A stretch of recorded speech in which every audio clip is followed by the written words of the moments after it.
বৌমার গয়নাগুলো তো খুবই হালকা, কত দাম দিয়ে বানিয়ে দিয়েছে? কেন কাকিমা, আপনি যদি আগে জানতেন আমার বাবা মা আমাকে বিয়েতে এরকম হালকা কম দাম দিয়ে গয়না বানিয়ে দেবে, তাহলে কি আপনি দামি গয়না বানিয়ে দিতেন?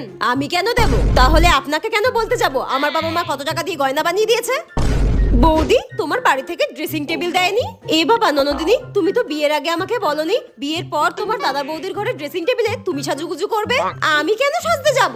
তাহলে আমার বাবা আমাকে বিয়েতে ড্রেসিং টেবিল দেয়নি, তাতে তোমার বাবার কি? এ কি নতুন বৌমার ঘোমটা দেওয়ার ছিঁড়ি কি? একটু বেশি করে ঘোমটা দাও। কেন কাকিমা, ঘোমটার নিচে খ্যামটা নাচুন দেখতে চান কি? নতুন বৌমার সবকিছুই ঠিক আছে, কিন্তু গায়ের রংটা বড্ড কালো। এ কি, তুমি হাসছো কেন? কাকিমা, আপনি যে মনে মনে আপনার ছেলের সঙ্গে আমার বিয়ের স্বপ্ন দেখেছেন, সেটা তো বিয়ের আগে আমাকে আগে জানাননি। আমি কখন স্বপ্ন দেখলাম? তাহলে আমার গায়ের রং কালো, তাতে আপনার বাবার কি? যার সাথে আমার বিয়ে হয়েছে তার কোনো আপত্তি নেই, আপনার কেন তো ফাটছে কাকিমা?